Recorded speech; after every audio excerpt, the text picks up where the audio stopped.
तो स्वागत है सबका हमारे चैनल में जिसका नाम है डॉक्टर ब्लॉगर। तो hello everyone, welcome to this channel name doctor blogger. तो पिछले वीडियो में हम बात की थी ब्रेन पार्ट 13 के बारे में, जहाँ पर मैंने बताया था आपको हमारे सेरिब्रम में रहने वाला बेसल गैंग्लिया पार्ट 1 के बारे में। It means in my previous video brain part 13 I already talked about basal ganglia part A. So if you have not seen that video, click on the I button and watch now.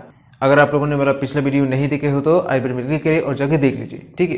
तो मैं बहुत सोचने के बाद मैं एक decision ले चुका हूँ कि आज से मैं हिंदी में तो बात करूँगा, तो साथ ही साथ अंग्रेजी में भी बात करूँगा, क्योंकि शायद कुछ लोग हैं जिनको हिंदी समझ में नहीं आता है, ठीक है।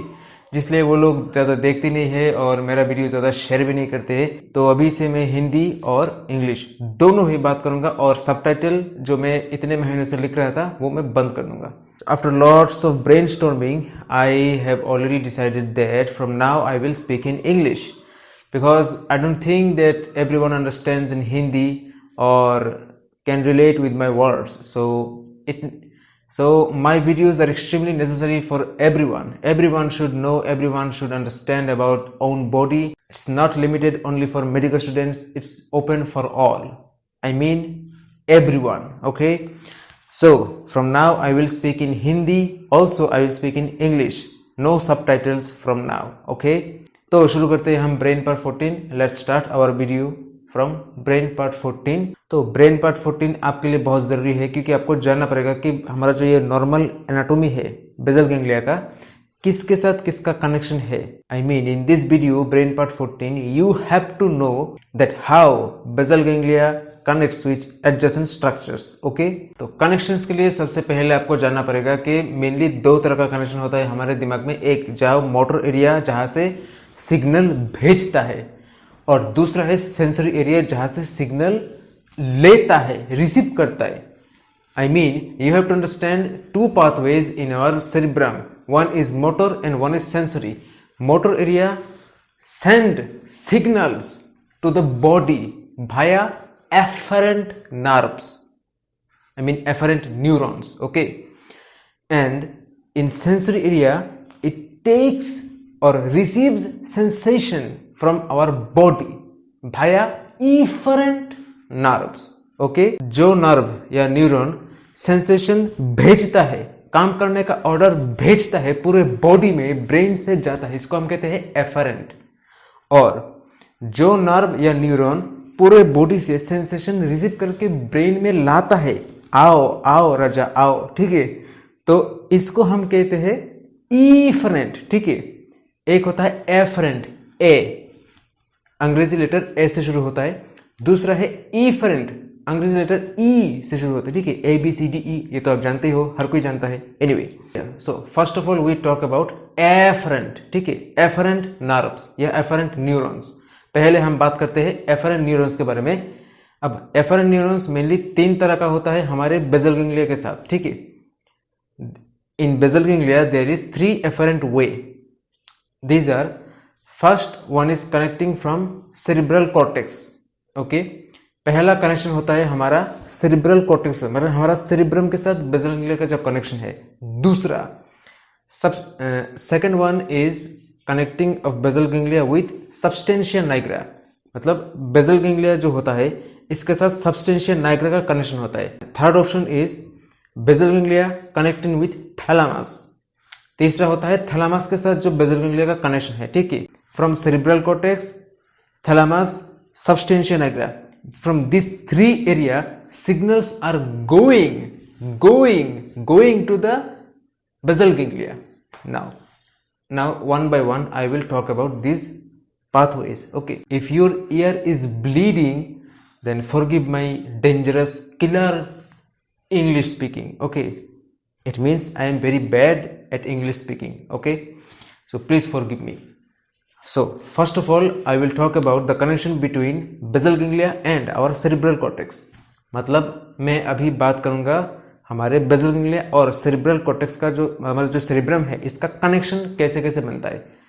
पहले हम बात करते हैं कॉर्टिकोस्ट्राएट फाइबर्स या कॉर्टिकोस्ट्राएट न्यूरॉन्स या नर्व्स, जो भी आप कहते हो, corticostriate tract fibers, neuron, nerves, जो भी आप कहना चाहते हो कह सकते हो। First of all we will talk about corticostriate fibers। corticostriate fibers You can say fibers, you can say tract, you can say nerves, you can say neurons, whatever you want to say, things are same. कॉर्टिकोस्ट्राइट का मतलब क्या है? Straight मतलब striatum या corpus striatum, जो मैंने कल वाला वीडियो में कहा था। कॉर्डेट न्यूक्लियस और लेंटिफॉर्म न्यूक्लियस के बीच में जो कनेक्शन है इसको हम कहते हैं corpus striatum. In previous video, I already talked about the connection between chordate nucleus and lentiform nucleus is formed by a few connection fibers which is known as corpus striatum. Now, this corpus striatum is already connected with cerebral cortex, which we call it corticostrial fibers. मतलब chordate nucleus और lentiform nucleus दोनों एक साथ आपस में जुड़े हुए हैं कुछ फाइबर्स के जरिए, जिसका नाम होता है corpus striatum. अब ये corpus striatum भी सेरिब्रम के साथ जुड़ा हुआ है एफरेंट नर्व के जरिए, ठीक है। तो जैसे हम जानते हैं कि कॉर्डेट न्यूक्लियस का 3 पार्ट होता है, एक हेड, दूसरा बॉडी, दूसरा tail. I mean by this time we all know that caudate nucleus has 3 part, head, body, tail. Okay, caudate nucleus का हेड जो होता है इसका कनेक्शन होता है हमारा सामने वाला पार्ट, ऑर्बिटोफ्रंटल एसोसिएशन फाइबर्स, दूसरा dorsolateral frontal association fibers, ठीक है। Now talking about head of the chordate nucleus which is connected with our frontal lobe, 2 part. 1. Orbitofrontal association fibers. Second, dorsolateral frontal association fibers. Orbitofrontal means frontal lobe with orbital surface area, ठीक है। मतलब frontal lobe में रहने वाला जो orbital surface है इसके साथ एक कनेक्शन है, किसका? कॉर्डेट न्यूक्लियस का हेड खत्म। दूसरा क्या है? दूसरा है आपका डोर्सोलेटरल फ्रंटल। डोर्सो मतलब थोड़ा पीछे, फ्रंटल तो फ्रंटल है ही, लेटरल मतलब लेटरल में, ठीक है। फ्रंटल लोब का लेटरल पार्ट, पीछे वाला पार्ट, दोनों एक साथ कनेक्टेड है आपका एसोसिएशन फाइबर्स के जरिए, किसके साथ? कॉर्डेट न्यूक्लियस का हेड के साथ। ये जो बॉडी है, बॉडी आपका पूरा पैरेटल लोब के साथ कनेक्टेड है, ठीक है। मतलब पैरेटल कॉर्टेक्स के साथ कनेक्टेड है ये body of chordate nucleus. I mean the body of chordate nucleus is connected with both parietal lobe. Okay? अब ये कॉर्डेट न्यूक्लियस का बॉडी के साथ जो ऊपर में है आपका कॉर्पस कैलोसम, ये कॉर्पस कैलोसम क्या होता है? ऑपोजिट जो पुटामेन होता है, ठीक है। बेसल गैंग्लिया में जो पुटामेन होता है, लेंटिफॉर्म न्यूक्लियस का एक पार्ट होता है पुटामेन, बाहर वाला हिस्सा। अब ये पुटामेन क्या होता है? ऑपोजिट साइड का पुटामेन के साथ कनेक्शन होता है, ठीक है। क्रिस क्रॉस कनेक्शन होता है, ठीक है। मान लो ये है आपका सी शेपेड, ठीक है। ये आपका सी शेपेड कॉर्पस कैलोसम, बीच में है आपका पुटामेन, ठीक है। इधर में एक पुटामेन है, इधर में एक पुटामेन है, ठीक है। तो अब मान लो ये है आपका कॉर्पस कैलोसम, ठीक है। तो कॉर्पस कैलोसम का क्या होता है? इस साइड में एक पुटामेन है, राइट साइड का, लेफ्ट साइड का पुटामेन है, ठीक है। 2 पुटामेन 2 साइड का है। इधर से कुछ कुछ फाइबर ऐसे जाता है क्रॉस कनेक्शन होके, इधर से कुछ कुछ फाइबर इधर जाता है क्रॉस कनेक्शन होके, ठीक है। ऐसा क्रिस क्रॉस अपीयरेंस होता है। I mean the corpus callosum which is residing over the body of chordate nucleus is connected with putamen of opposite side by a criss cross connection fibres. You understand my point? You understand my point? My point is corpus callosum is connecting with putamen via angular pattern, okay, not straight. From this side fibers connecting with right side putamens, and from this side fibers connected with left side putamens, crisscross pattern, okay. अब last में क्या होता है? Last में जो ये temporal lobe है और ऑक्सीपिटल लोब है, ठीक है। ऑक्सीपिटल लोब और टेम्पोरल लोब या ऑक्सीपिटल और टेम्पोरल कॉर्टेक्स क्या होता है?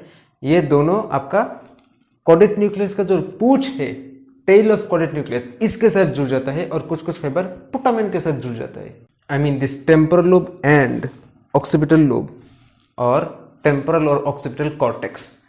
दिस टेम्पोरल लोब और occipital lobe is connecting with tail of the chordate nucleus and few fibers with putamen, okay। तो ऐसे बनता है आपका corticostriate fibers। cortico मतलब cortex, cortex मतलब पूरा cerebrum, stratum मतलब पूरा basal ganglia, ठीक है। So this is how corticostriate fibers are formed. Cortico means the entire cerebrum and stratum means the basal ganglia. So corticostriate fibers or cerebral cortex connection finished here. Now I will start thalamostriate fibers. तो ये thalamus और basal ganglia के बीच में जो connection है इसको हम कहते हैं थैलामोस्ट्राइट फाइबर्स। तो ये जो थैलामोस्ट्राइट फाइबर्स होते हैं ये क्या होता है? थैलामो मतलब थैलामस, स्ट्राइट मतलब स्ट्राइटम, स्ट्राइटम मतलब कॉर्डेट न्यूक्लियस और लेंटिफॉर्म न्यूक्लियस के बीच का कनेक्शन। ठीक है, इतना आप समझ गए। अब थैलामो मतलब थैलामस, थैलामस के कहाँ से आता है? थैलामस का बीच में एकदम सेंटर में एक न्यूक्लियस होता है जिसको हम कहते हैं सेंट्रोमीडियन न्यूक्लियस। इससे कुछ कुछ फाइबर्स ओरिजिन होता है जो आपका कॉडेट न्यूक्लियस और पुटामेन के साथ जाके कनेक्शन होता है। ठीक है, कॉडेट न्यूक्लियस और पुटामेन के साथ कनेक्शन होता है, तो इसी को हम कहते हैं thalamostriate. So I am talking about thalamostriate fibres. Okay, thalamostriate, thalamo means thalamus, strat means stratum, stratum means the connection between caudate nucleus and lentiform nucleus. Got it? Now there is a nucleus at the center of thalamus known as centromedian nucleus. From these nucleus there are connective fibers are going to caudate nucleus and putamen, forming thalamostriate fibers. Now we already know that the striate means stratum and stratum means the connection between lentiform nucleus and caudate nucleus. Lentiform nucleus has two parts, globus pallidus and putamen. So I hope you understand. और बाकी रह गया आपका substantia Niagara. क्या होता है substantia Niagara? जब putamen और कॉडेट न्यूक्लियस का जुड़ता है ये फॉर्मेशन करता है आपका नाइग्रोस्ट्राइएट फाइबर्स। ठीक है, नाइग्रो मतलब सबस्टेंशिया नाइग्रा, स्ट्राइट मतलब स्ट्रैटम, आप जानते हो। I mean substantia nigra is connecting with caudate nucleus and putamen via some fibers. Now this connection is known as nigrostriate fibers. Nigro means substantia nigra, striate means stratum, stratum means you know already. Okay, so now these are the main three connections of basal ganglia with adjacent structures which carrying afferent informations. तो आप लोग समझ गए हो कि cerebral cortex या cerebrum, thalamus और substantia nigra कैसे सिग्नल भेजता है बेसल गैंग्लिया में। ठीक है, बेसल गैंग्लिया अब कैसे सिग्नल भेजता है आस पड़ोस के स्ट्रक्चर में। ठीक है, जो आपको भेजता है वो लाइन होता है आपका efferent fibers. Now I will talk about how basal ganglia send signals to the adjacent structures via efferent nerves. Okay, I completed afferent nerves. ठीक है, afferent nerves I completed. Now I will talk about efferent nerves. Okay, तो efferent में सबसे पहले आते हैं आपका स्ट्राइटोपेलिडल fibres. ये क्या होता है? ये स्ट्राइटो मतलब स्ट्रैटम, पेलिडल मतलब पेलिडस, पेलिडम मतलब globus pallidum, globus pallidus. Basal ganglia में ही इसी के एक स्ट्रक्चर दूसरे स्ट्रक्चर के साथ कनेक्टेड हुआ है। ठीक है, so in efferent connection first and foremost comes striatopelidal fibers. It means striato means stratum, as you know all about stratum, and pelido means pellidus या pellidus. Pellidus means globus pellidus. Okay, so in the entire basal ganglia there is own circuit connection. Now this setup of connection is formed by two fibers. One is fasciculus lenticularis, another is ansa lenticularis. Okay, अब ये जो स्ट्राइटोपेलिडल connection है ये दो रास्ते से बनता है। पहला रास्ता fasciculus lenticularis, दूसरा रास्ता ansa lenticularis. ओके, ग्लोबस पेलिडस से कुछ कुछ फाइबर बनता है जो आपका ऊपर उठते उठते जो इंटरनल कैप्सूल है इसको क्रॉस करके ये जोना इंक्रीटा और सबथैलेमिक न्यूक्लियस तक जाता है। ठीक है, ये दोनों एरिया में जाने के बाद फिर ये थोड़ा और आगे बढ़ता है। आगे बढ़ते बढ़ते प्री रूब्रल एरिया जिसको हम फील्ड एज ऑफ फोरेल भी नाम कहते हैं। ठीक है, now this fasciculus lenticularis arises from the globus pallidus and from there it slowly rises upward, it goes upward and it crosses the internal capsule. After crossing the internal capsule it goes to the subthalamic nucleus and zona increta. Now after going to this area few fibers further approaches towards pre-rubral fiber which is also known as field edge of forel. Okay, अब हम बात करते हैं एंसा लेंटिकुलरिस के बारे में। ठीक है, ये क्या होता है? ग्लोबस पेलिडस से ओरिजिन होता है। ओरिजिन होने के बाद ऊपर चलता है, ऊपर चलते चलते चलते चलते ये fasciculus lenticularis के साथ जुड़ जाता है। हो गया काम। जुड़ने के बाद ये थोड़ा पीछे जाता है, पीछे का रास्ता लेके थोड़ा ऊपर बढ़ता है। ये ऊपर बढ़ते होते आपका डेंटेड रूब्रोथैलेमिक फाइबर्स के साथ जुड़ते हैं और प्री रूब्रल एरिया में जाकर खत्म हो जाता है। ठीक है, now let's talk about ansa lenticularis which arises from globus pallidus. After arising from globus pallidus, the fibers ascends upward and ultimately connects with fasciculus lenticularis. Finish. After connecting with fasciculus lenticularis, this fibers slightly goes backward, posteriorly, and again upwards. After going upwards, it connects with dentatorubbrothalamic fibers and ends in pre-rubral area or pre-rubral cortex. Now here I mean dentatorubbrothalamic fibers means dentator means from dentate gyrus, rubro means rubral area या rubral cortex, thalamo means thalamus. Okay, so dentatorubbrothalamic fibers, no need to confuse. Okay, so here ends striopelidal fibers. Now let's talk about substantia nigra. Okay, तो अब हम बात करते हैं substantia nigra के बारे में. क्या होता है? सबस्टेंशिया नाइग्रा का एक छोटा सा पार्ट होता है जिसको हम कहते हैं पार्स रेटिकुलरिस. अब इस एरिया से पार्स रेटिकुलरिस, इस एरिया से कुछ फाइबर्स ओरिजिन होता है जो आपका स्ट्राटम में खत्म होता है. I mean in substantia nigra there is a part known as pars reticularis. Now from this pars reticularis few fibers arises which ultimately ends in stratum. Now this connection is also efferent. Okay, efferent connection. Now from globus pallidus few fibers connects with subthalamic nucleus and pedunculopontine nucleus of midbrain. मतलब ये जो globus pallidus है इससे कुछ fibres origin होता है जो आपका सबथैलेमिक न्यूक्लियस के साथ जुड़ रहा है और पेडंकुलोपोंटाइन न्यूक्लियस के साथ जुड़ रहा है जो आपका मिड ब्रेन में है. सबथैलेमिक न्यूक्लियस तो आपका सबथैलेमस में ही है, इसमें बोलने वाला कुछ चीज़ नहीं है. मिड ब्रेन मैंने पार्ट अभी तक आपको बताया नहीं हूँ पर मैं फ्यूचर में बताऊंगा.